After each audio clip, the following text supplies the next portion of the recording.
answers to special questions, and of course, front row access.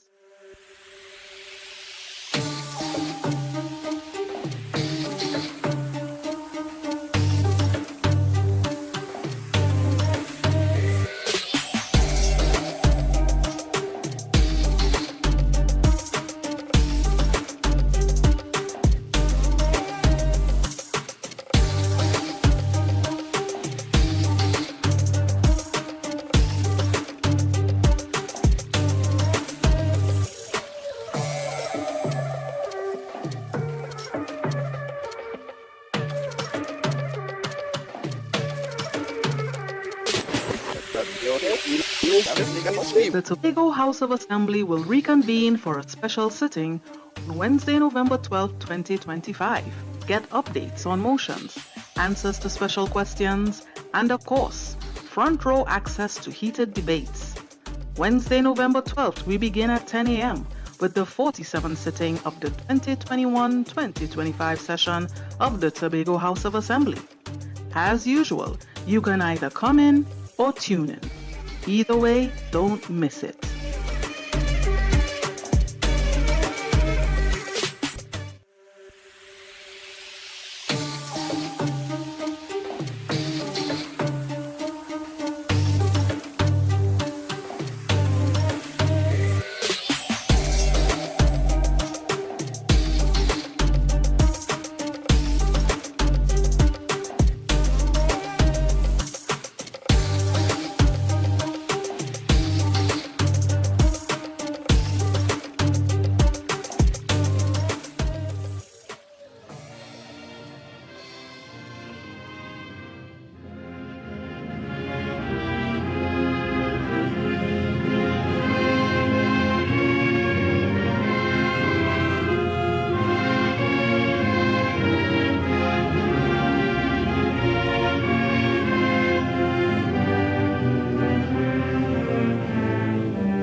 Let us now pray. O Almighty God, as we have come together to begin our meeting of the Assembly, we humbly beseech you to grant to all our members the light and guidance of your Holy Spirit, that we may wisely take counsel together and come to such decisions as shall promote your glory and the well-being of all our citizens in this our land, so that peace and happiness, truth and justice may be enjoyed by all people. Grant this for the sake of Jesus Christ our Lord. Amen. Honorable members, you may be seated.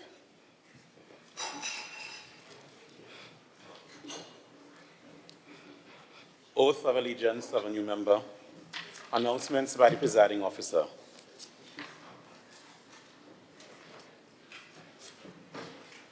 Honorable members, I have received leave of absence from today's sitting from Assemblyman Natisha Charles Pantin, member for Bagatelle Bacolet. The leave is granted.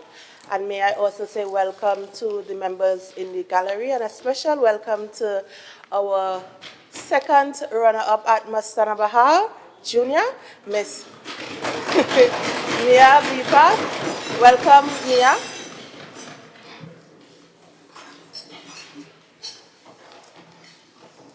Assembly bills sent back from Cabinet. Assembly laws brought back from Parliament.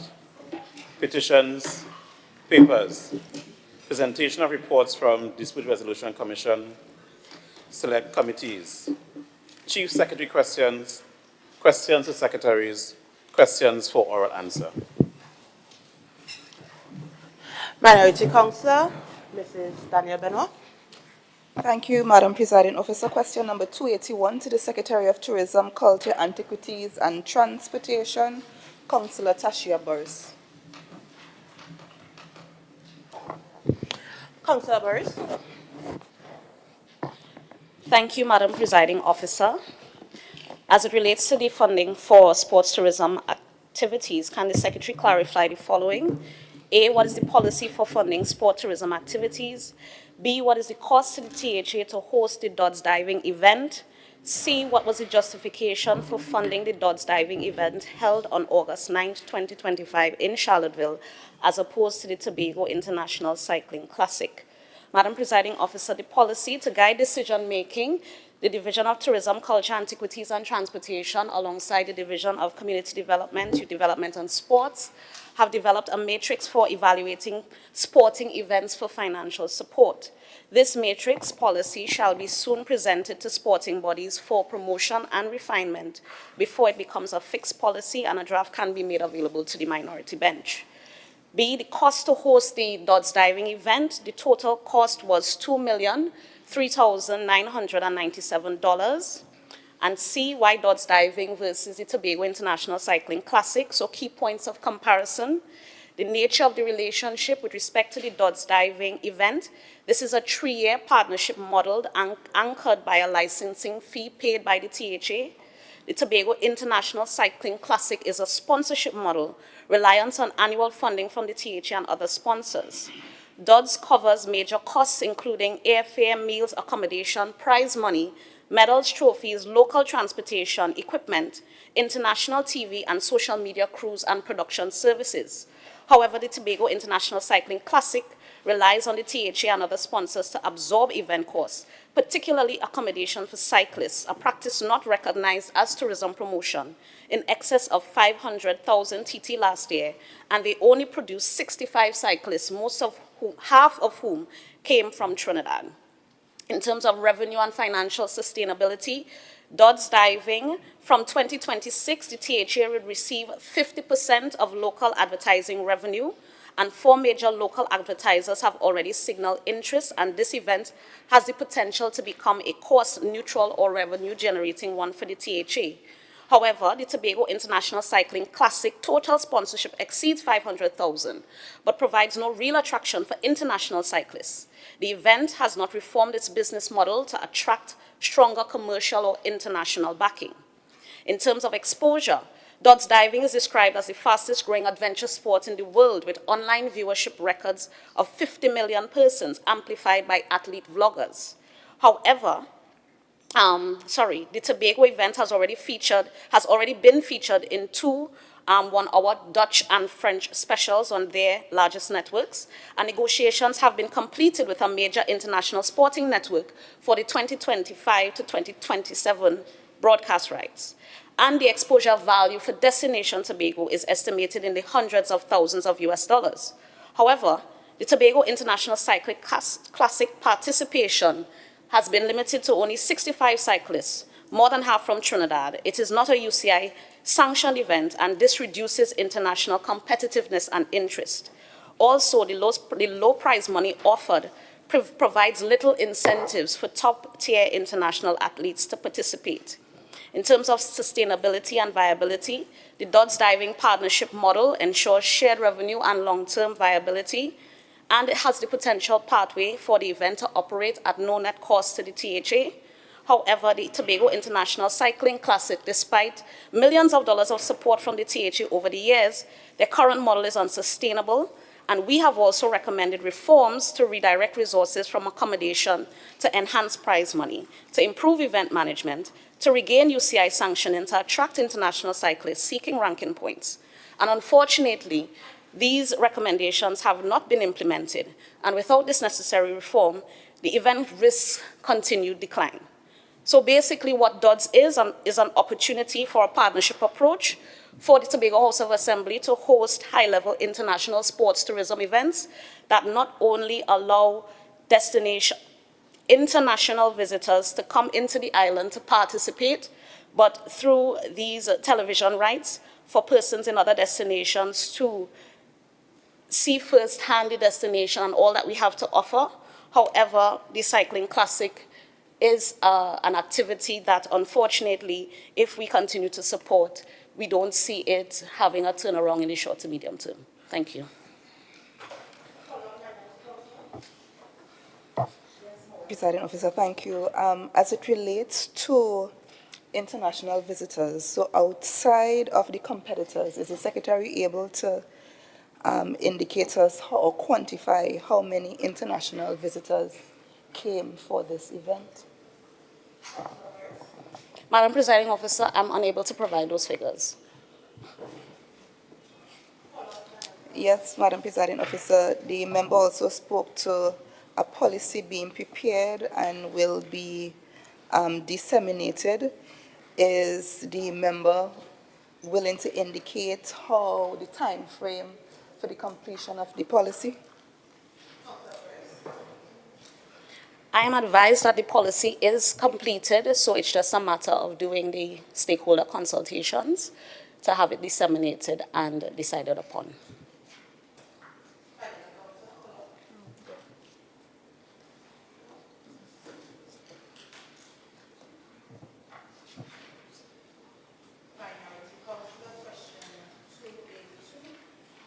Thank you, Madam Presiding Officer. Question 282 to the Secretary of Infrastructure, Quarries, Urban Development, Secretary Trevor James. Blessed morning, Madam Presiding Officer. As always, it's an honor to stand in this august house on behalf of the people of Scarborough Mount Grace.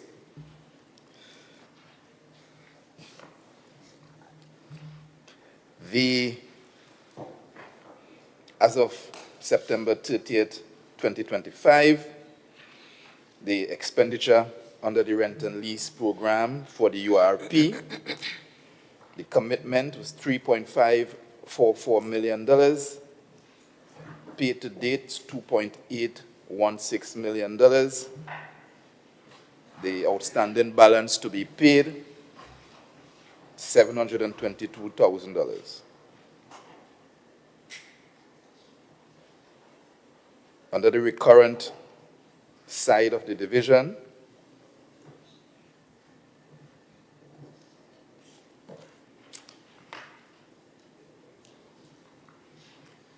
the outstanding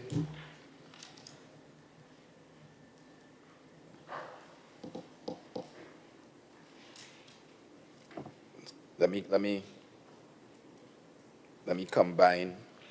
Under the development program and the recurrent program,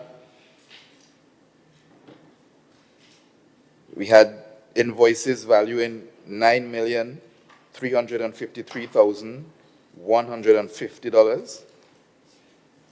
Paid to date, $7,616,000. $866.25,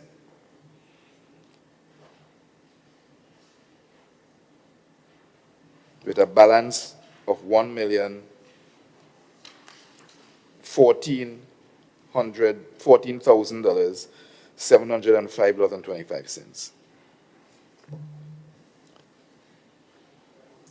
An explanation for the delay in making these payments, Madam Presiding Officer. Essentially, we go through a process at the division where we rent pieces of equipment, and there's a process of cartridge receipts coming back to the main office to be verified. And the verification process sometimes is a bit long, but our goal, we rent in 3-month cycles, and our goal is to pay each cycle at the end of the 3 months. And I think we have generally been sticking to that, and the process of verification causes a delay, but we are working to see how we can reduce the time of the verification so that people can be paid more on time. Madam Presiding Officer, in terms of the amount outstanding, is the member able to identify the number of contractors that sum of 1.4 million in one instance and 722,000 in the second. If he's able to tell us how many contractors or service providers Secretary that's James. number. At this time, Madam Presiding Officer, I don't have the details for that, but I can provide that at a future time. Follow up. 283. Minority Councillor. Thank you, Madam Presiding Officer. Question 283 to the Secretary of Finance, Trade and the Economy, Councillor Petalan Roberts. Councillor Roberts. Thank you, Madam Presiding Officer. The question posed is that the Secretary indicate to the House on the total value of the financial allocations received by the Tobago House of Assembly from the Government of the Republic of Trinidad and Tobago for the period December 6, 2021 to present, and further could the Secretary state the total expenditure of the THA for the same period inclusive of commitments and liabilities. Before I begin, Madam Presiding Officer, the financial year begins on October 1st of every year, so I have not discounted the 2 months of October and November in the calculations. Therefore, the total allocations received, and I also include the revenues collected by the Tobago House of Assembly that is offset against the parliamentary appropriation, for the fiscal years ending 2022, 2023, 2024, and 2025. The figure is $10,183,925,869. The expenditure for the same period, and I have disaggregated the commitments and liabilities. The actual expenditure is $9,582,365,831.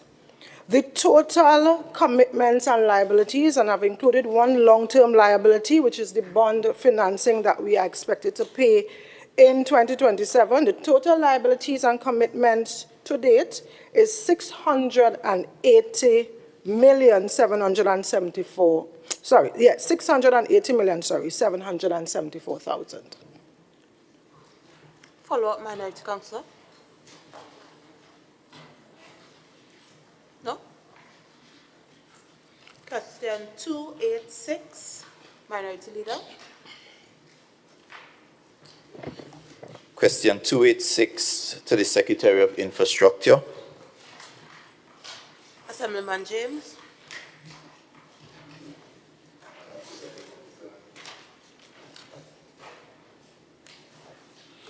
It is becoming clear that the issuance of an export license is getting to my good colleague from Darrell Spring whim.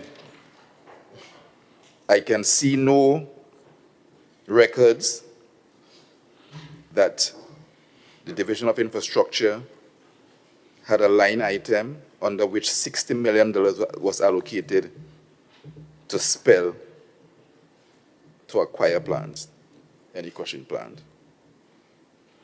And so I'm unable to answer the questions that follow.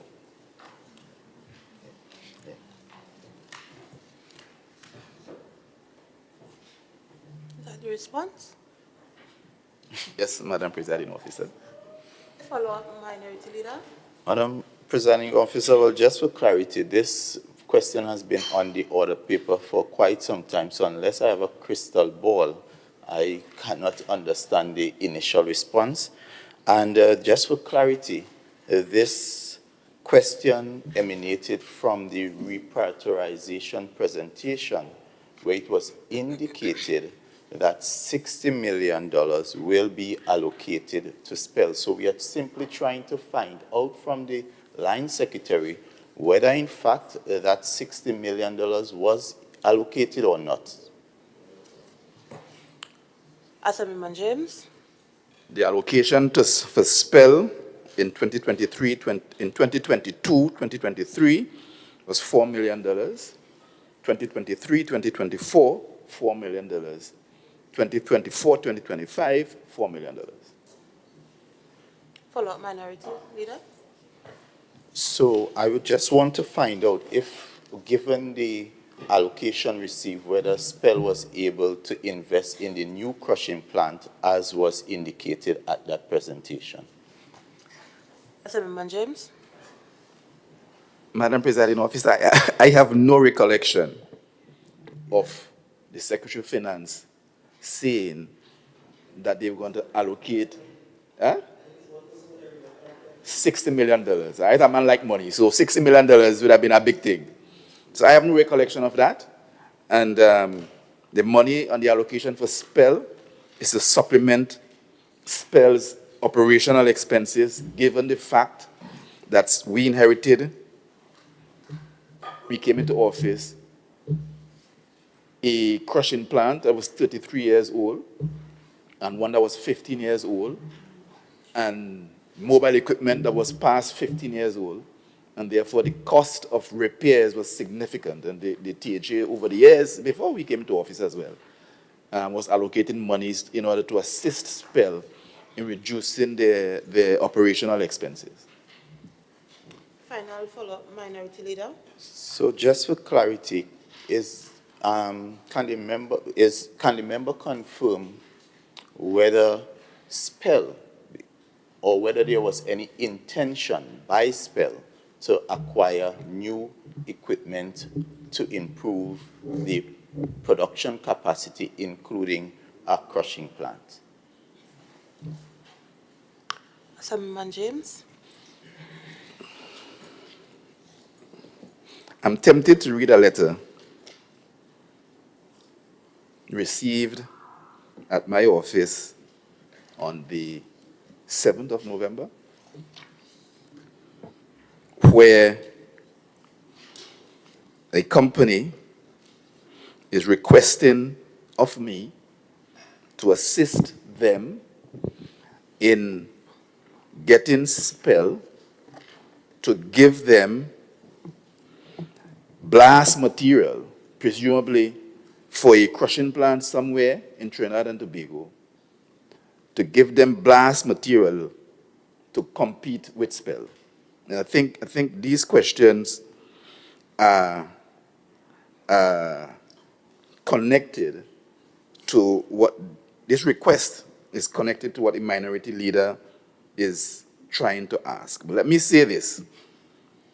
We came up with a strategy at SPEL, given the external demand that we were receiving at SPEL, to find a way to get into a serious investment to procure new mobile equipment and new crushing plants.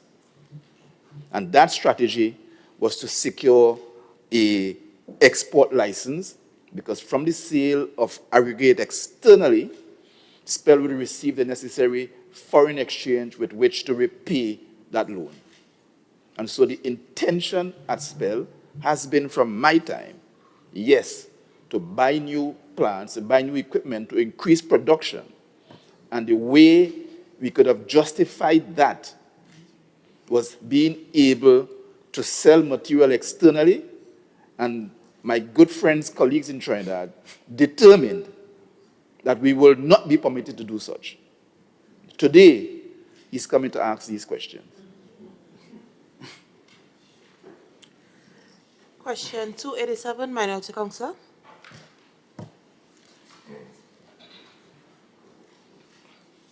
Thank you, Madam Presiding Officer. Question 287 to the Secretary of Finance, Trade and the Economy, Councillor Petalani Roberts. Councillor Roberts.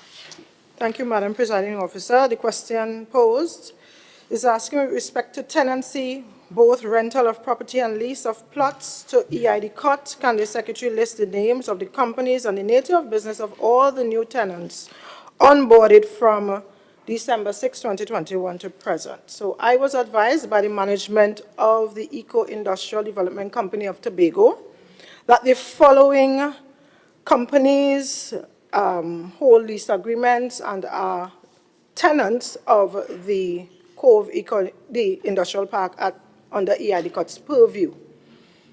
TDC, which is Tobago Data Center Limited, and the nature of their business is IT processing, and they were onboarded, and their contract date was the 30th of January 2023.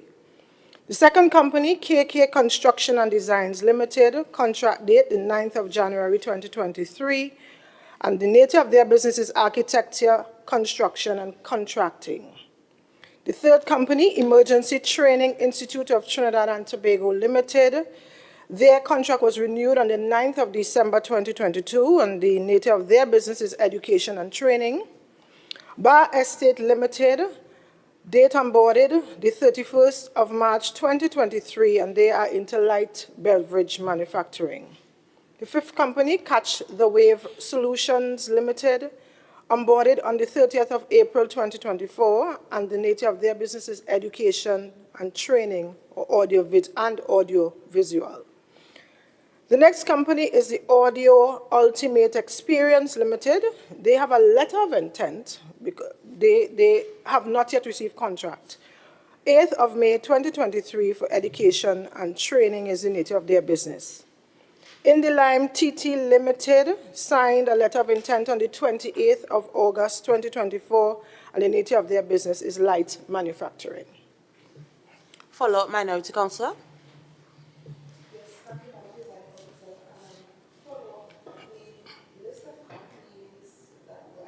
I recognize some of them are training organizations. For the Secretary of Finance, are those companies or entities onboarded, are they in keeping with the policy of the Eco-Industrial Development Park? Councillor Roberts. Madam Presiding Officer, I don't understand if they are in keeping with the policies of the company. Madam Presiding Officer, I think that there's a policy for the management and engagement of tenants at the Eco-Industrial Park. As the name suggests, Eco-Industrial, and as far as I recall, it was for eco-agricultural manufacturing and that kind of business. I don't know if the policy has changed, and as a result, I'm asking the Secretary if the tenants that are so listed are in keeping with the policy of the park. Do you have the name, the policy, so she could reference it easier to answer your question? No, I don't have the name policy. Can you respond to that question? No, I cannot respond to that question because I don't know what policy she is referring to So, either. Madam Presiding Officer, is there a policy to guide the tenants being engaged at the park? Councillor Roberts. The policies are being set by the Board of Directors, and Madam Presiding Officer, I will have to get that policy and see if it is in line with what she's saying here. Minority Councillor, follow-up. Madam President, I'm asking if there is a current policy in place. I did not get a definitive yes or no. Definitely, there is a policy in place. Thank you. Question 290. Minority Councillor. Thank you, Madam Presiding Officer. Question 290 to the Secretary of Infrastructure, Quarries and Urban Development, Assemblyman Trevor James. Assemblyman James.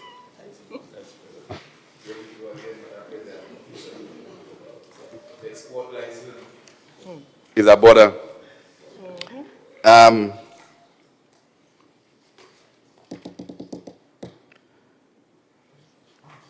me read the response as given to me. Despite operating 2 crushing plants that have exceeded their average 15-year operational lifespan, one is currently 33 years old, the other 17 years old, SPEL has achieved a recent average daily production rate of 140 metric tons per hour. This performance is particularly noteworthy as it is attained during the rainy season when frequent precipitation typically slows quarrying activities and exacerbates the challenges associated with operating inherited aging assets. Under the current administration, average production at SPEL has increased steadily over the past 4 years. During this period, the company US dollars balance has risen substantially from from $290,000 to an average of $1 million. To accelerate this process, plans are being developed to acquire new assets that will enhance production capacity and generate export revenue in foreign currency. Follow-up, Minority Council. Oh, you're still With on the field, regards, sorry. Madam Presiding Officer, to the presence of andesite minerals in Tobago. Sorry.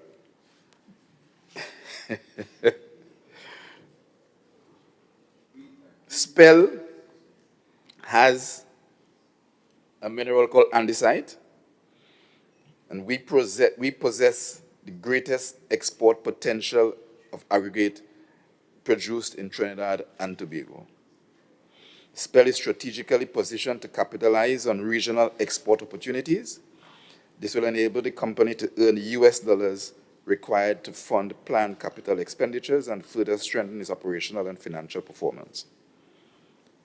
Part B, local demand for aggregate is dynamic regardless.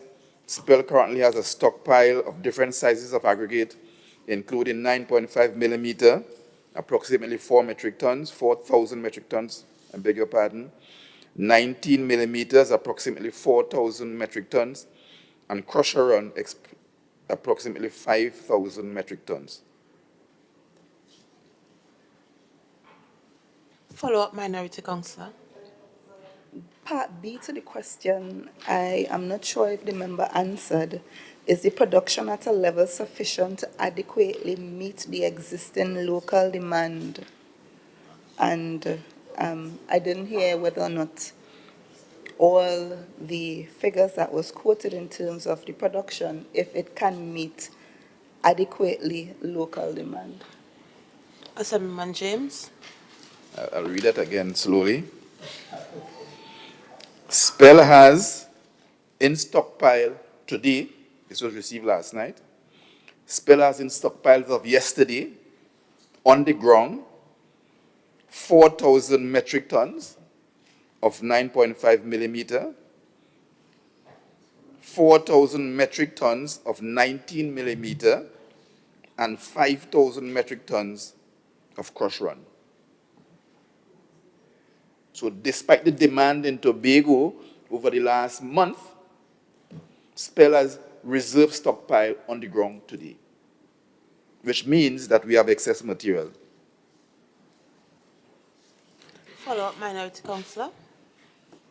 Yes, Madam Presiding Officer. If Spell is to function at full capacity, can the member indicate how many tons of aggregate that will be if it is to work at full capacity?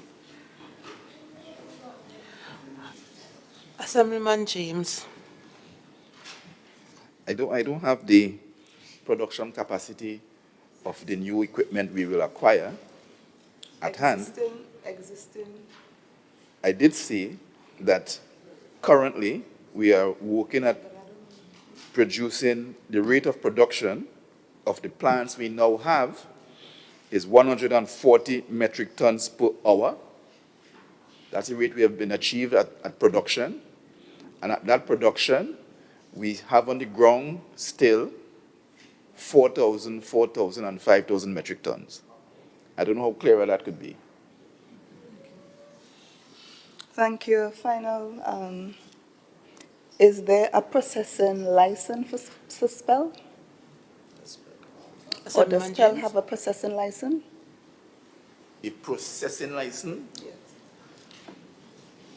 You have to explain further what you mean by processing license.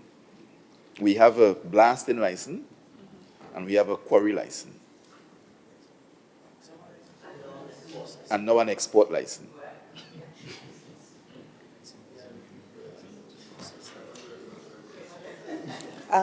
Madam Presiding Officer, from my information, another requirement is a processing license that allows Spell to process its aggregate. So I am just asking if there's a processing license. And I think the question was answered of the license.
The Tobago House of Assembly will reconvene for a special sitting on Wednesday, November 12, 2025. Get updates on motions, answers to special questions, and of course, front row access to heated debates. Wednesday, November 12th, we begin at 10 a.m. with the 47th sitting of the 2021-2025 session of the Tobago House of Assembly. As usual, you can either come in or tune in.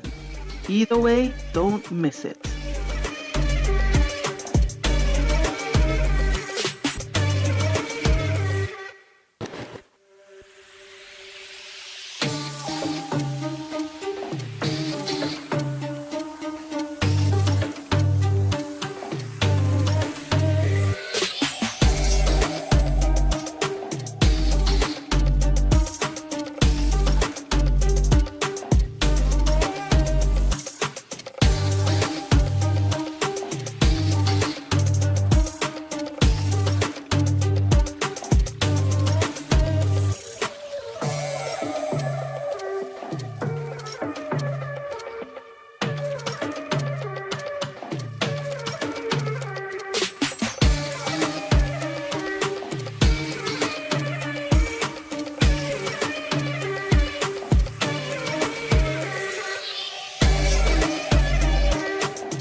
Members, be seated.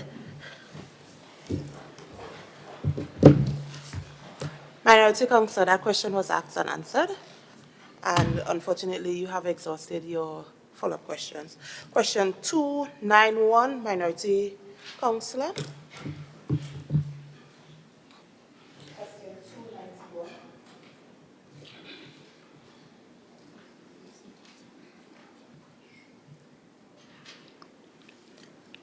Question 291 to the Secretary of Community Development, Youth Development and Sport, Assemblyman Wayne Clark. Assemblyman Clark.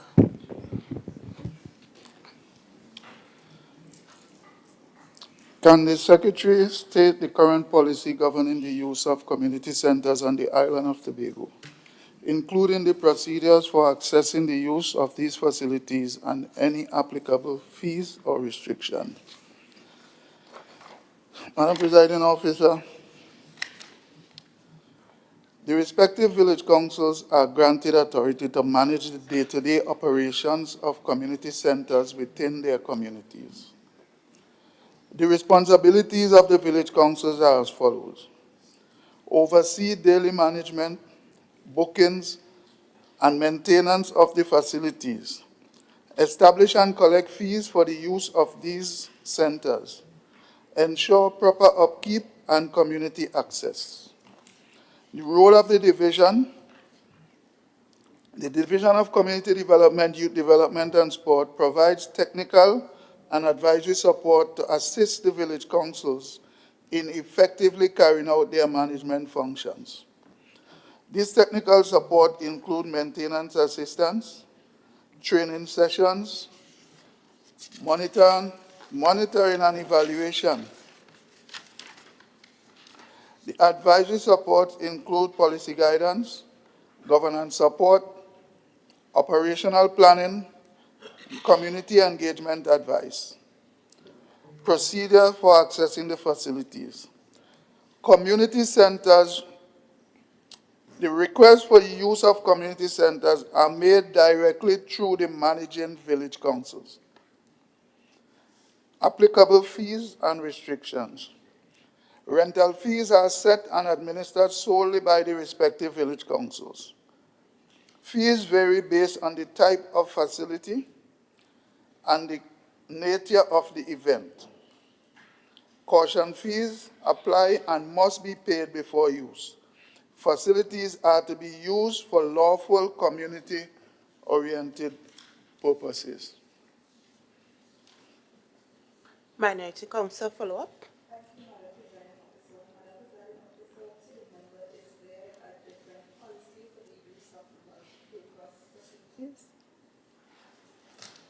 Secretary, Assemblyman Clark.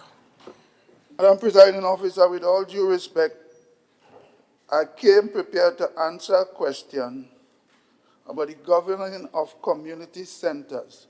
Nowhere in the question multipurpose facilities were mentioned. So the information I give is in alignment with what was asked. Can the information be sent to the minorities office?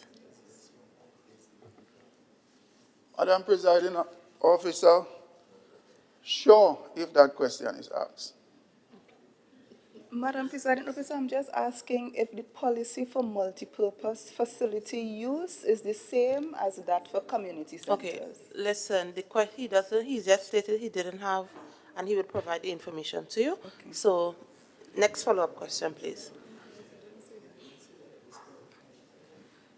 So, Madam President, I'm confirming that the member is going to provide the information about the use of the multipurpose facilities. Through my office, yes. Thank you. Follow-up question?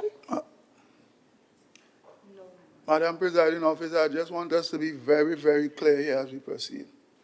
The question was on community centers. I provided that. If a question is asked about multipurpose centers, Assemblyman that Clark, question can Assemblyman Clark, please have your seat. The question that she just asked is about multipurpose centers, yes? And I'm asking that that information be forwarded to their office, through my office. Follow-up question, Minority Councillor?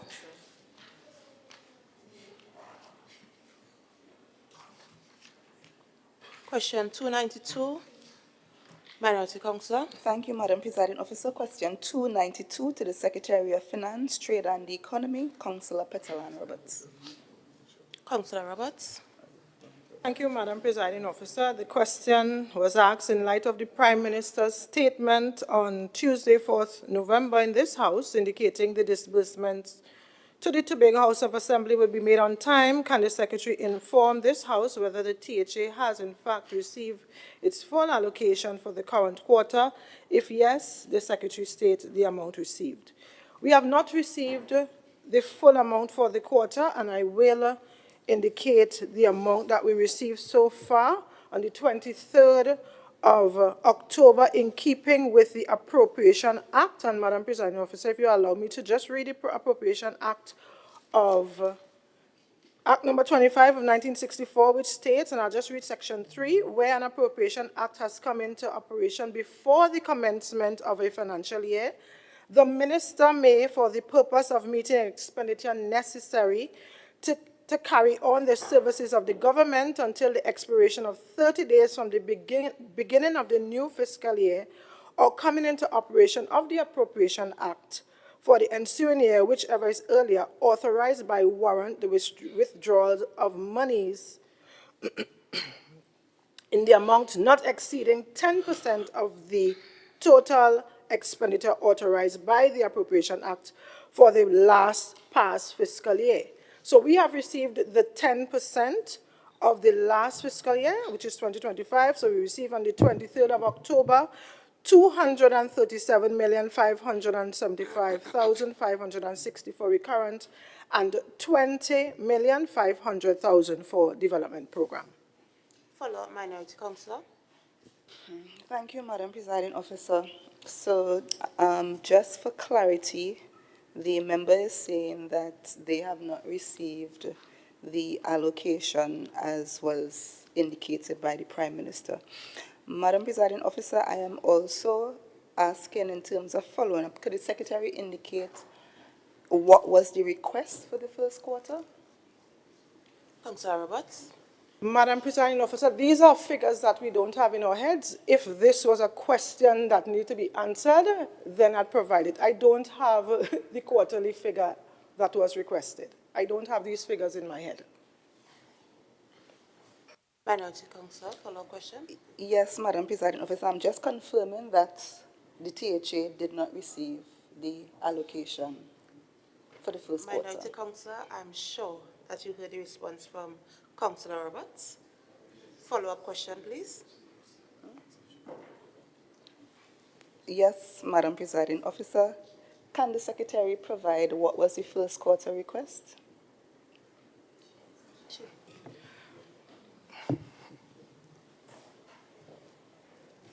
Minority Councillor, follow-up question, please. That's the same question you just asked. Yes, Madam Presiding Officer, it's a follow-up, and I'm asking if that information, the Secretary indicated she does not have the information on her, but can the information be provided, Madam Presiding Officer? Councillor Roberts. Madam Presiding Officer, most definitely that can be provided in writing through your office. Thank you. Follow-up, Minority Councillor.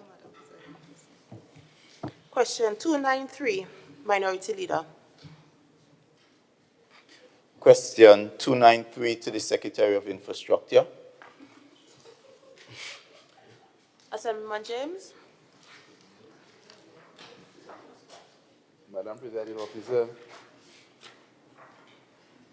I wish to note and maybe seek an explanation, a clarification on Standing Order 26, 5, and 7. However, at no time did the Secretary of Infrastructure travel to Dubai recently. Follow-up, Minority Leader. Can the member repeat, because I was a bit distracted? Minority Leader, you have to pay attention.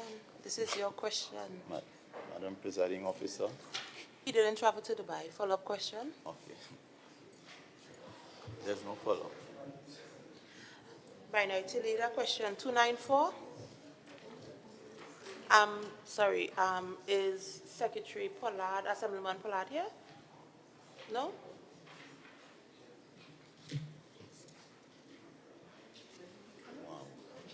Would he be attending today? No? He's on his way. He's on his way? Okay. That seems to be the end of all questions. The Secretary for the last question isn't here as yet. I'm being told he would be on his way. 295. Is there more? 295.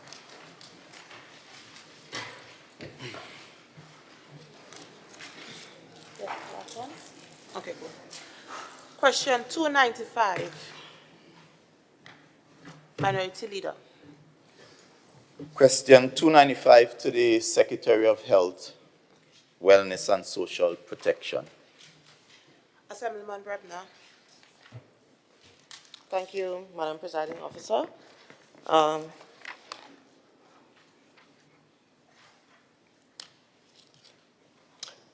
The question is about the ambulances and the leased ambulances. Point of clarity, though we have ordered 12 ambulances, because according to the assessment of the needs of the island, we recognize that that is the ideal number of ambulances that we should have on the island at any given time to ensure that we provide adequate, efficient service.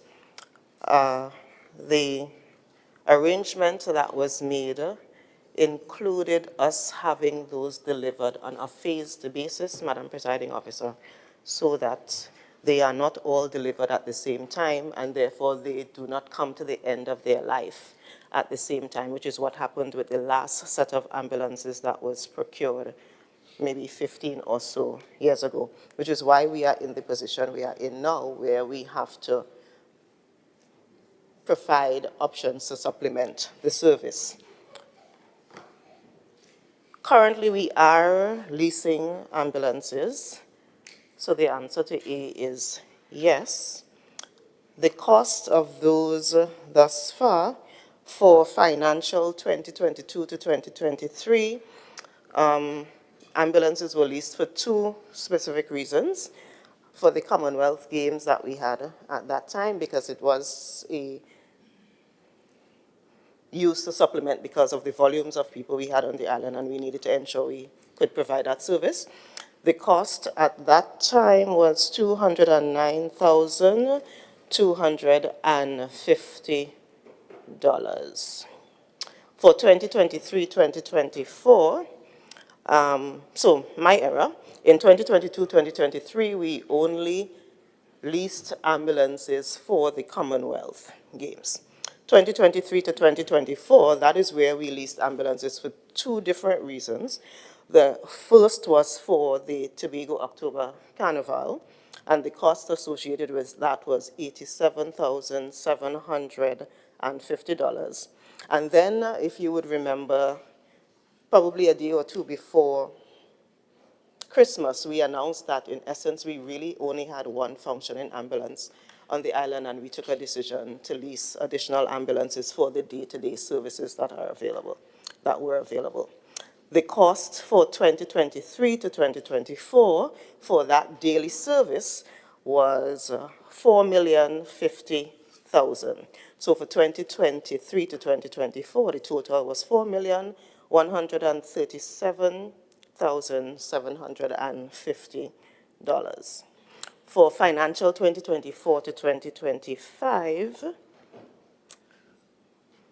we leased ambulances for the daily service, and the total cost for that was $5,356,125. Total cost leased ambulances is $9,703,125.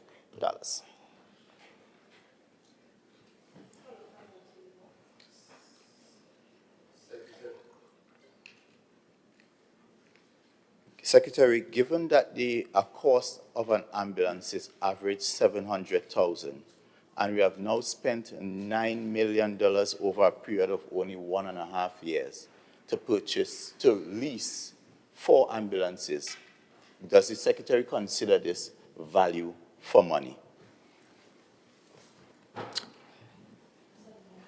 Sure. Madam Presiding Officer, several errors in the statement. The numbers that I gave started from 2022 to 2025, so we are not talking about a year. I am not sure that your number of 4 ambulances is also accurate.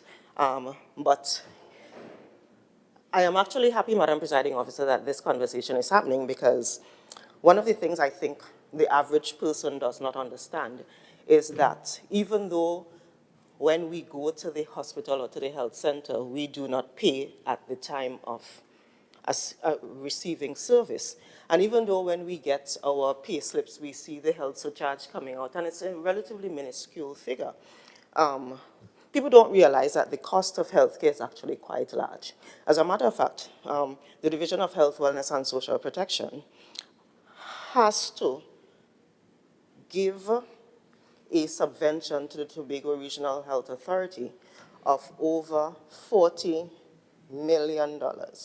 And I repeat, $40 million every single month, Madam Presiding Officer, because that is what it actually costs to provide the service that is provided. So spending $9 million on ambulance services 2022 to now, leased services to ensure that we provide the type of service that is needed for the island, is actually value for money, and it is part of what it costs to provide health care to the people of Tobago. I mean, people don't recognize that any time we have to fly someone to Trinidad, for example, it's almost upwards of $100,000 just to get the helicopter to land and go, Madam Presiding Officer. So I think I actually welcome this kind of opportunity, because I don't think people truly recognize how much health care costs, how much health services cost. So this is an opportunity to have that honest conversation with the people. And may I also add, Madam Presiding Officer, it is an opportunity to say to the people of Tobago that it is really in your best interest to stay as healthy as possible, because the cost is going to keep going up if we as a population continue to not be well and continue to get sicker and sicker, so that we have to provide more advanced services to the people. Follow-up, Minority Leader. Madam Presiding Officer, I appreciate the lecture from the Secretary, but my concern as a Tobagonian, appreciating that we have scarce resources, is really simple, Madam Presiding Officer.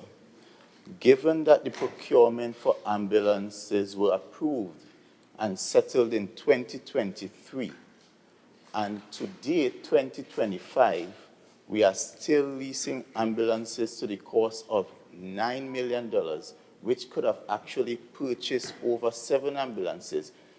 I am simply asking the Secretary if that is proper management of our very scarce resources. Assemblyman Brebner. Certainly, Madam Presiding Officer. The Tobago Regional Health Authority is doing what it needs to do to provide the best quality service to the people of Tobago in terms of healthcare. And I do agree that it is a wise use of the resources that we have. Final follow-up, Minority Leader. So the Secretary is unconcerned that we have spent over $25 million in ambulance services. Question, Minority Leader. Is the Secretary unconcerned that very scarce resources have been placed into the leasing of ambulance services when there are other critical aspects of healthcare that is lacking at this time? Assemblyman Brebner. Madam Presiding Officer, the Tobago Regional Health Authority makes decisions continually as to how we spend the resources that are available, and we continue to provide the best quality service that we can to the people of Tobago.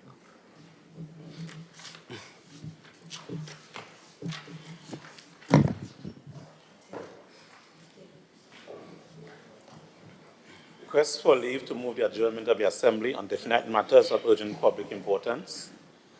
Statements by secretaries or assistant secretaries, personal explanations, introduction of bills, motions relating to the business or sittings of the Assembly, and moved by a secretary or assistant secretary.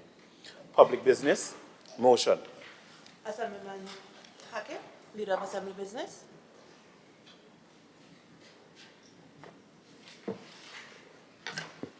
Madam Presiding Officer, good morning, colleagues in the House. I rise to move the motion standing in my name, which reads, be it resolved that this Honorable House adopt the report of the House Committee of the 12th session of the Tobago House of Assembly 2021 to 2025. Madam Presiding Officer, this motion brings before the House Committee's report 2025, which outlines proposed amendments to the operation manual for electoral district offices, and I have a copy of it in my hand. Madam Presiding Officer, this is the very document that guides how assemblymen manage and operate their district offices across Tobago.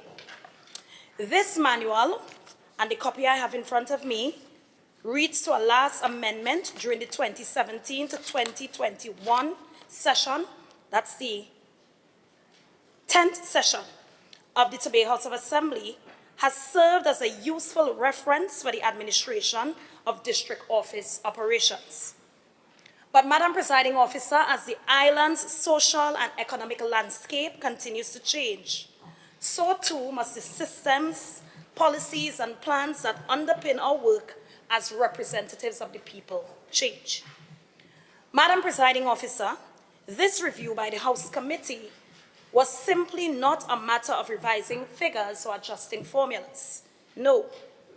Madam Presiding Officer, instead, it was about strengthening the framework that allows assemblymen to carry out their responsibilities with efficiency, with professionalism, and with the dignity that these district offices demand. As members of this House, we are therefore entrusted with the responsibility of ensuring that every Tobagonian, regardless of where they live, has direct, meaningful access to their area representative. The district office is therefore more than just an administrative space. It is the face of the Assembly in every community. It is where residents seek guidance, where they seek assistance, and where reassurance of their concerns and matters of their concerns are brought to the bearing. It is where the work of representation truly happens, Madam Presiding Officer, one conversation, one family, one problem at a time. Madam Presiding Officer, all residents deserve offices that are functional, offices that are welcoming, and offices that are properly resourced. They deserve an environment that reflects the respect we hold for the people we serve. And our staff who labor daily to support that work, deserve fair compensation and safe working conditions that recognize their role as the backbone of local representation. It is within that spirit that the House Committee approached this review. The amendments proposed in this report aim to modernize and streamline the operations of district offices, and we have 15 of them now, while ensuring that they remain accessible and accountable. These adjustments, Madam Presiding Officer, are intended to provide greater flexibility for members to determine how best to serve their electoral districts within a reasonable and accountable framework, to ensure that salaries reflect current labor standards and cost of living readiness and realities, and to align operational expenses with the true cost of maintaining district offices in a changing economic environment. But Madam Presiding Officer, beyond the numbers, this work speaks to something deeper.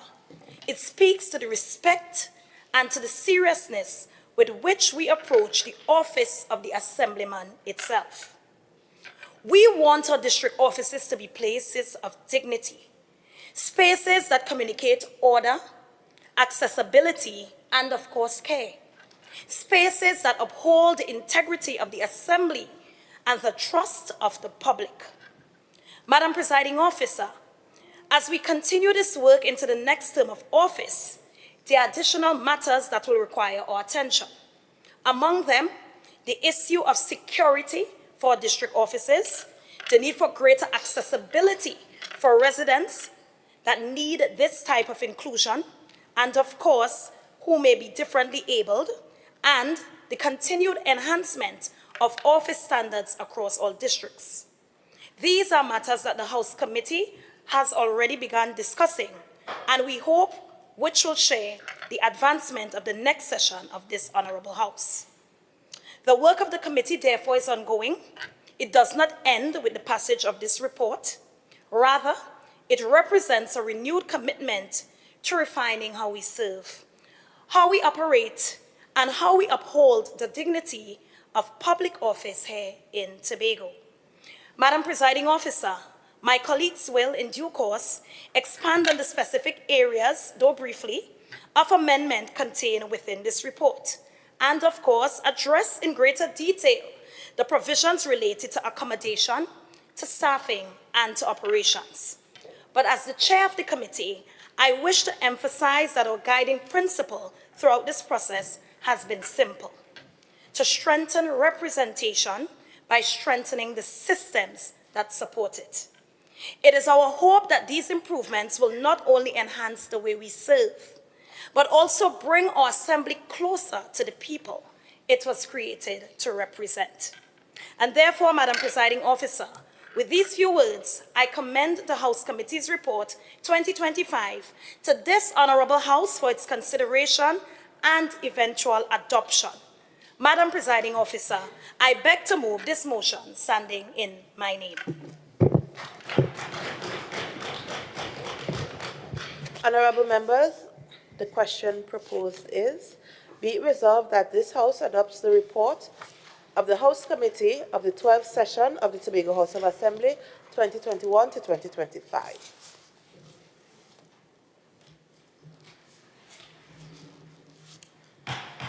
Member for Plymouth Blackrock, you may now join this debate. Morning, everyone. First of all, I'd like to thank the able people of Plymouth Blackrock for allowing me the opportunity to represent them. And though the district is Plymouth Blackrock, it is much further and wider than that. It also includes Plymouth Road, Mary's Hill, Wim, Union, Fairbanks, Mount Hay, Church Street, Bethel, Mount Irving, Pleasant, Prospect.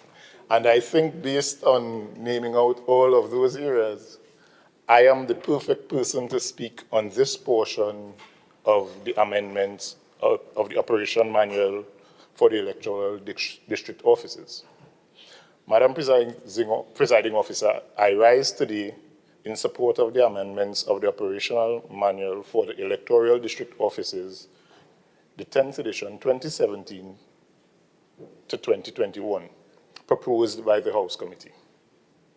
Madam Presiding Officer, I would like to specifically speak to the proposed amendments to number 1 of section 1.01, part 1 and 3, accommodation, entitlements, and rental ceilings.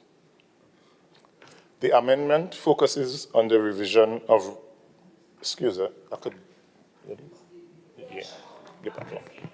The amendment focuses on the revision of rental structure and introduction of a flexible ceiling for district and sub-offices. The original text reads as follows. Section 1.01. Generally, the members are entitled to establish one office within the electoral district. However, subject to B, the Assembly Legislature Secretariat will assist qualifying members with the establishment and maintenance of no more than one sub-office. The establishment of a sub-office must be approved by the House Committee. Section 1.01, Part 3. In electoral districts without an available government building, a member has the authority to rent a suitable main office at a maximum cost of $6,500 per month and one sub-office at a maximum cost of $3,500. The amendments proposed are to remove the text in section 1.01 part 1 and section 1.01 part 3 and insert the following. Madam Presiding Officer, with this amendment, each member shall be entitled to establish a district office and may, where necessary, establish a sub-office within the electoral district to enhance representation and accessibility. The Assembly Legislature Secretariat shall assist qualifying members with the establishment and maintenance of these offices. Further, Madam Presiding Officer, the rental cost of the district office and or sub-office shall not exceed a combined maximum of $10,000 per month. Members shall determine the number and location of offices based on the geography, population density, and access requirements of their electoral districts. All rental arrangements and office locations shall be subject to the final approval of the House Committee. The resultant effect of these changes are that we would maintain the distinction between district office and sub-offices as established in the original manual. Grants members flexibility to determine how office resources are allocated within a combined ceiling of $10,000 per month. Clarify that individual rental ceilings are not fixed, but rather form part of a total allowable sum. Ensures that final approval for office arrangements rests with the House Committee. Madam Presiding Officer, the House Committee recognizes that several electoral districts across Tobago encompass expansive geographic areas and multiple distinct population clusters, often separated by natural or infrastructural barriers. In such cases, the operation of a single district office often provides insufficient needs for all constituents, particularly those residing in outlying areas. The amendments to the sub-office provisions is grounded in the need to strengthen accessibility, inclusion, and operational efficiency across Tobago's electoral districts. It will provide members with the flexibility to bring representation closer to the people. It will ensure that representation remains accessible, visible, responsive, and inclusive. One will appreciate that effective service is not only about administrative delivery, but also about visibility and inclusion. Currently, there is a broader need for location-based flexibility in districts with similar geographic and demographic characteristics as the one that I currently represent. Moreover, sub-offices improve operational efficiency by allowing staff and services to be distributed strategically between communities. Madam Presiding Officer, by retaining the combined rental ceiling of $10,000 per month, the amendment maintains fiscal responsibility while empowering members to tailor their operations according to their district's specific layout, population density, and accessibility challenges. This balance of flexibility and accountability reflects the Assembly's ongoing commitment to modernization, fairness, and effective governance. Thank you.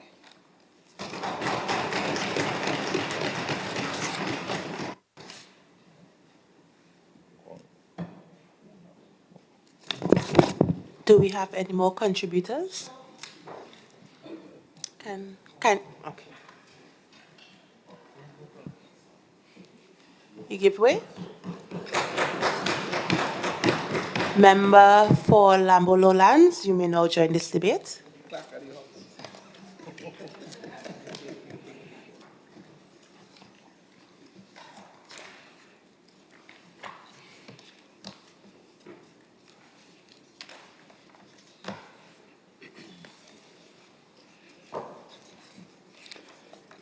Madam Presiding Officer,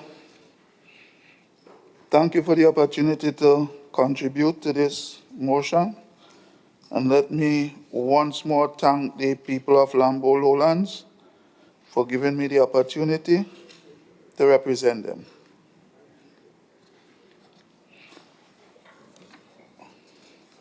Madam Presiding Officer, I think my task is the simplest of all and will be the shortest of all. My contribution here is clearly dealing with the second amendment concerning the salary arrangements. Subject, the adjustment of staff salary, the ceilings, and update to the national minimum wage standard. So, presently, all area representatives at the district offices are given $20,000 per month for the hiring of staff. And Madam Presiding Officer, that in itself is a challenge because as an area representative myself, it's very difficult to attract qualified staff, people who could really do the work for the salary, which is very minimal as a reward for the task that you have to perform. So I rise to support the necessarily an increase from the $20,000 per month to $30,000.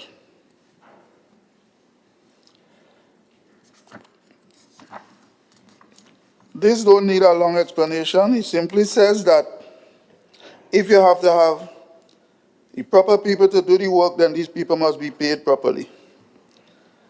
So, Madam Presiding Officer, I stand here to agree with the amendment.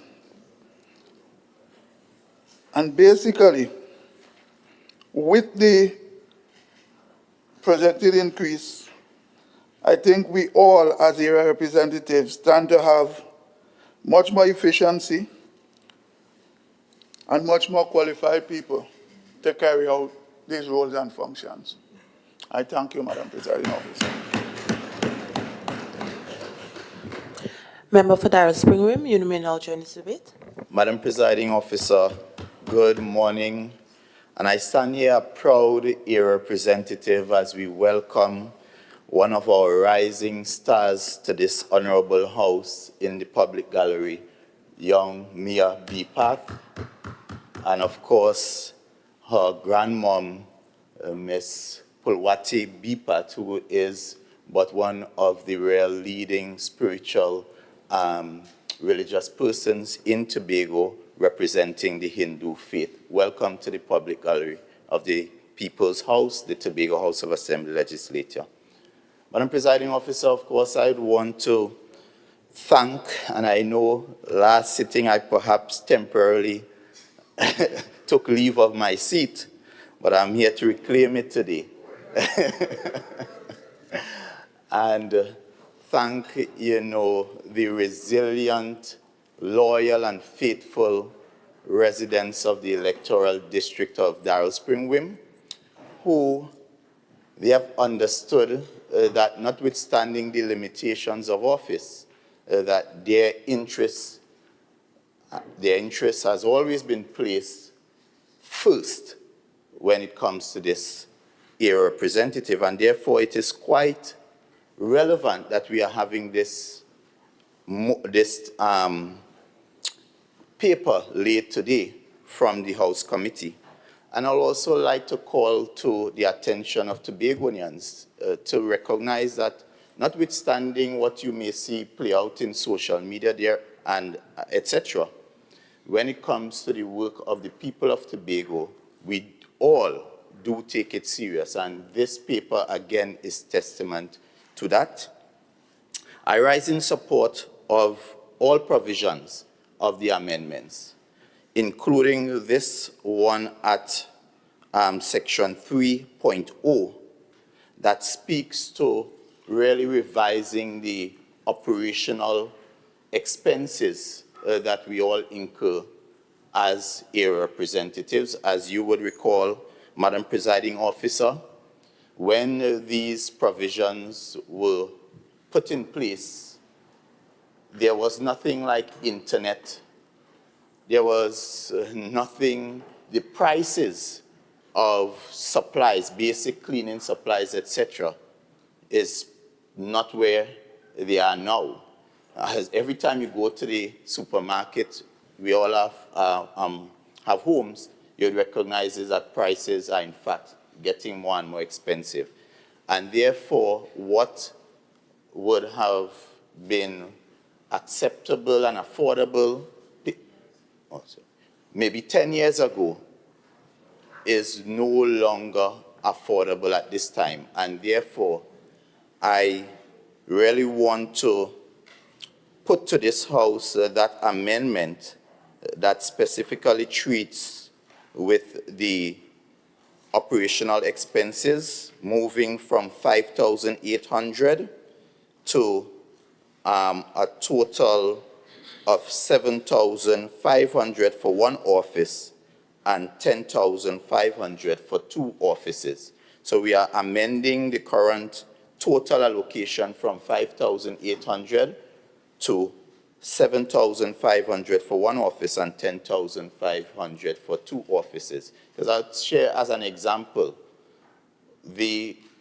at my office, we have a telephone plan for the office. And that plan by itself, I think, is about $800 to $900. When this was envisaged, you only had landlines and no internet. Now you have to pay for landlines plus internet, and that cost has increased exponentially. So therefore, Madam Presiding Officer, this is in fact important to improve the overall efficiency of how we represent our electoral district. We know with more resources comes greater expectation, and therefore I can attest that on this side, we are committed to ensuring that we represent the electoral district to the very best of our ability. So with those few words, I wish to thank you. Assemblyman Megan Morrison, you may now join this debate.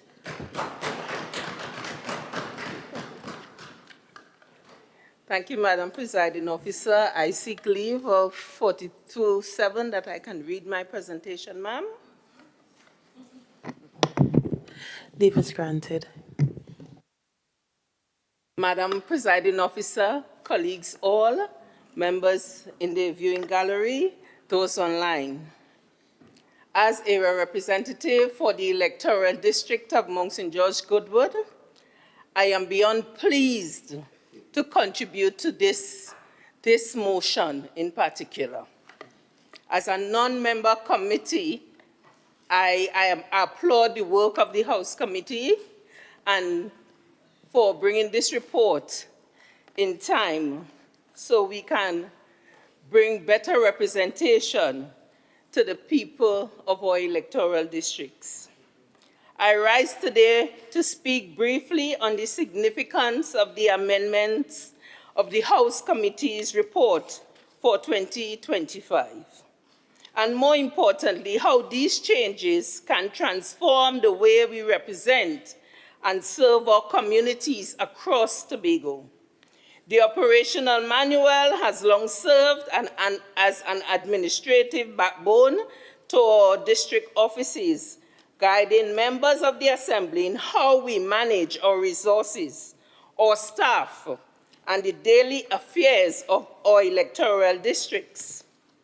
However, with the change in times, increase in cost of living, and evolving community needs, it became clear that a review was not only necessary but urgent. The adjustments made by this committee are more than administrative updates. They are strategic steps towards stronger, fairer, and more efficient representation for the people of Tobago. Madam Presiding Officer, one of the most meaningful revisions related to the accommodation on office structure.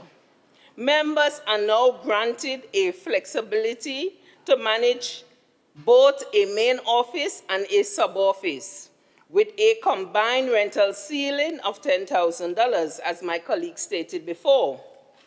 This change allows representatives to operate where the people are in both urban and rural pockets of the districts, ensuring no community is left behind due to geography or access challenges. In real time, this means that residents at both ends of the electoral district can benefit from closer contact and faster service from their elected representatives. It also acknowledges the realities of today's rental market, ensuring our offices remain functional and accessible, and professionally for both staff and the constituents and residents. Madam Presiding Officer, equally important are the staffing and salary adjustment. By raising the staffing ceiling from 20,000 to 30,000 and up to 40,000 where both district offices and sub-offices exist, this amendment brings our salary structure in line with national labor standards.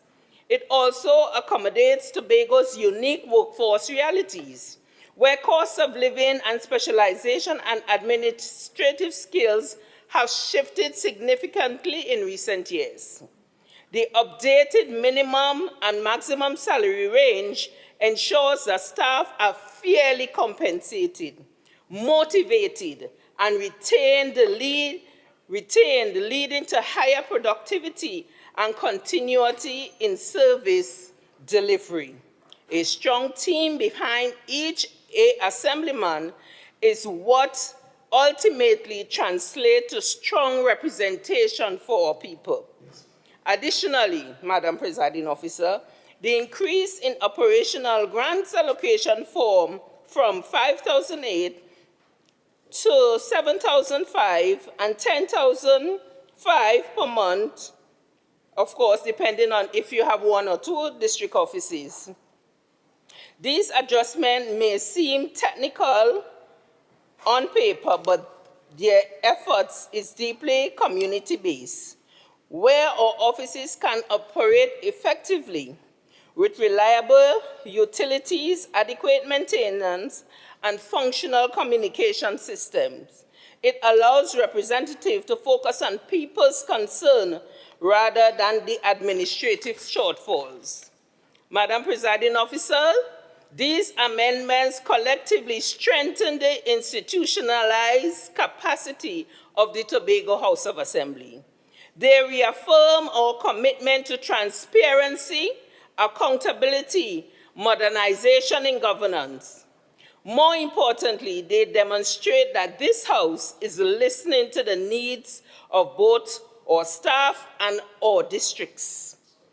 By upgrading an outdated manual, we are bridging the gap between policy and practice, ensuring that every electoral district office from Charlottesville to Crown Point has the tools necessary to service effectively.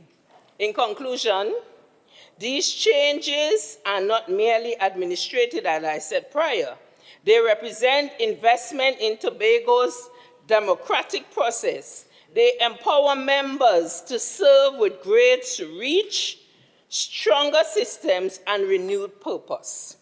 As we adopt this revised manual, we are setting a new standard for representation, one rooted in fairness, efficiency, genuine community engagement.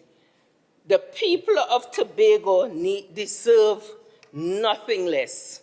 I unreservedly support this motion. Madam Presiding Officer, I thank you.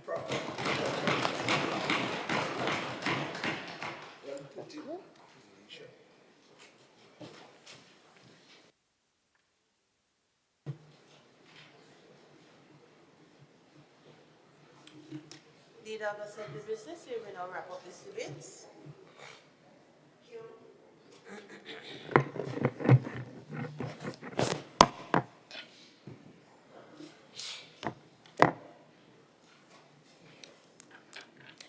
Madam Presiding Officer, as I close, I wish to express my sincerest gratitude to all members who have contributed to this debate and to the work of the House Committee over the course of this session.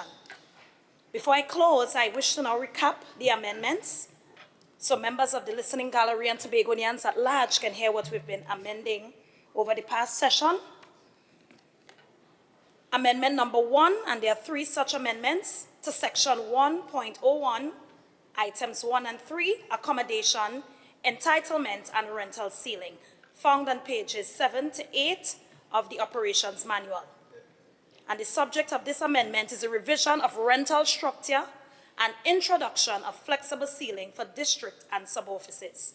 The original text reads, generally the members are entitled to establish one office within the electoral district. However, subject to Section B, the Assembly Legislature Secretariat will assist qualifying members with the establishment and maintenance of no more than one sub-office. The establishment of a sub-office must be approved by the House Committee. And Section 1.01, Item 3, in electoral districts without an available government building, a member has the authority to rent a suitable main office at a maximum cost of $6,500 per month and one sub-office at a maximum cost of $3,500 per month. And our amendment reads, each member shall be entitled to establish a district office and may, where necessary, establish a sub-office within the same electoral district to enhance representation and accessibility. The Assembly Legislature Secretariat shall assist qualifying members with the establishment and maintenance of these offices. The rental cost for the district office and or sub-office shall not exceed a combined maximum of $10,000 per month. Members, therefore, shall determine the number and location of offices based on the geography, population density, and access requirements of their electoral districts. All rental arrangements and office locations shall be subject to the final approval of the House Committee. Amendment 2, Section 2.01B, 2 to 4, Entitlement, approved salary arrangements, to be found on pages 12 to 13 of the Operations Manual. Subject of the amendment: adjustment of staff salary ceilings and update to national minimum wage standards. And the original text reads: for employment of any number of persons to perform administrative, clerical, cleaning, driving, research, messaging duties, a combined maximum of $20,000 per month.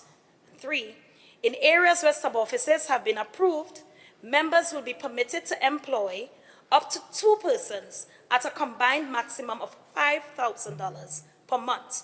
And 4, no person shall be paid more than $8,500 per month, nor less than $2,000 per month. And the amendment reads: remove in section 2.01b, subsection 2, a combined maximum of $20,000 per month, and insert a combined maximum of $30,000 per month. Remove in section 2.01b, subsection 3, in areas where sub-offices have been approved, members will be permitted to employ up to 2 persons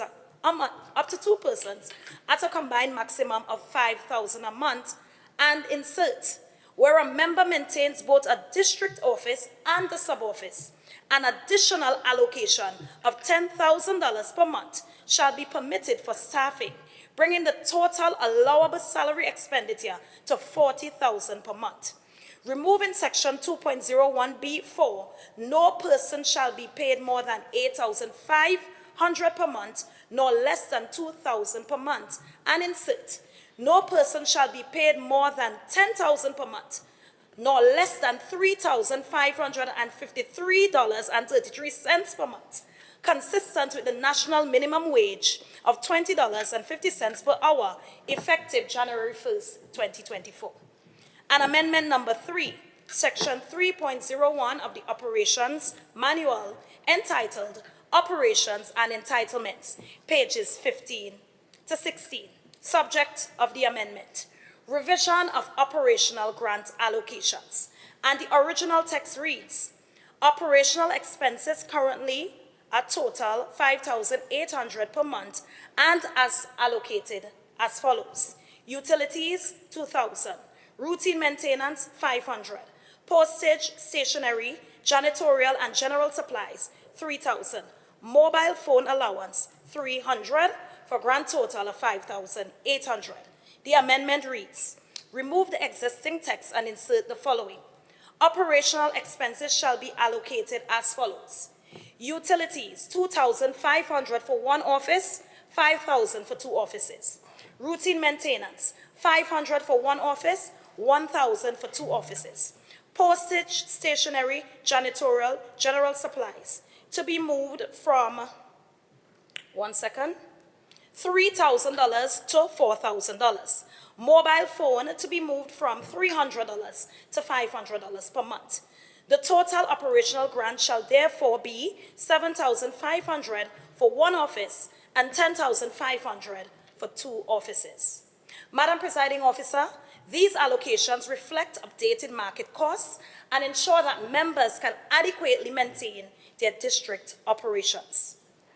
Madam Presiding Officer, these deliberations today have underscored what we have long known, that the strength of this assembly lies in its capacity to adapt, to improve, and to modernize the systems through which we serve the people of Tobago. Madam Presiding Officer, therefore, this House Committee Report 2025 represents more than just the adjustment of allowances or figures. It is a reaffirmation of a collective commitment to effective representation. Every amendment contained in this report, whether to accommodation, to staffing, or to operational expenses, speaks to one clear objective: ensuring that every assemblyman, all 15 of us, has the necessary tools to serve our constituents with accessibility, with dignity, and with accountability. In debating this report today, Madam Presiding Officer, members have the right to rightfully reflect on the evolving role of the area representative. The demands of this office have grown immensely, we must all agree. Our residents expect visibility, They expect responsiveness, and they expect that when they enter a district office, they will find order, care, and efficiency. And so these amendments are not about convenience for members. No, Madam Presiding Officer. They're about ensuring that those expectations are met and that our operations match the level of trust placed in us by the people we represent. And therefore, Madam Presiding Officer, through this process, the House Committee has sought to strike a delicate but necessary balance, giving members the flexibility to determine how best to structure their district offices, while maintaining the oversight and accountability that must accompany all public expenditure. The committee has also recognized the importance of fair compensation for our staff, improved operational provisions, and the need to create environments that reflect the dignity of governance. When we invest in better systems, you will agree, Madam Presiding Officer, we invest in better service. When we strengthen the operations that support representatives, you would agree, my colleagues, we strengthen the assembly itself. And therefore, Madam Presiding Officer, before I close, I also wish to acknowledge the members of the House Committee who participated in this exercise with professionalism and purpose. We wanted to meet more frequently, Madam Presiding Officer, but of course, the duties of our responsibilities as area representatives also came into question. And so we hope that we have done this work, this great work, much to your acknowledgement. And I hope that the members of this House are also pleased with what we've brought forward today. And so as I close, I wish to thank Assemblyman Kelvin Morris, member for Darrell Spring Wim, Assemblyman Wayne Clark, member for Lambo Lowlands, Assemblyman Niall George, member for Plymouth Blackrock, and in her absence, Assemblyman Nathisha Charles Panton, member for Bacalet Bagatelle. Their cooperation and insights ensure that this review was conducted fairly and with due consideration for the realities faced by all 15 assemblymen. We have 40 now. Madam Presiding Officer, while this report focused on immediate operational reforms, the committee also recognized that there is more work ahead. Matters of security, as I said before, improved accessibility for residents who are differently abled, and the standardization of the office environments across districts remain on the agenda. These are not afterthoughts, Madam Presiding Officer. They are a next phase of development that will carry forward into the new term of this Honorable House. The passage of this report today is therefore not an end, but a continuation. It signals that this Assembly understands its responsibility to evolve, to make governance more efficient, more humane, and more responsive to the people of Tobago. And Madam Presiding Officer, as leader of Assembly Business and Chair of the House Committee, I am proud to commend this report to you, my colleagues, and to this House. It embodies our collective will to strengthen representation through structure, to promote equity through administration, and to preserve integrity through accountability. I therefore respectfully urge all members to support the adoption of the House Committee's report, confident that its implementation will enhance the dignity of service, deepen the connection between representative and resident, and advance the standard of governance in Tobago. Madam Presiding Officer, I so move.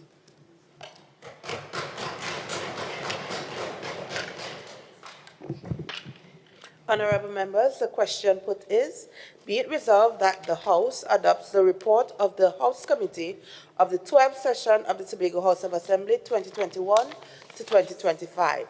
All in favor say aye. Aye. Any against say no? The ayes have it, motion carried.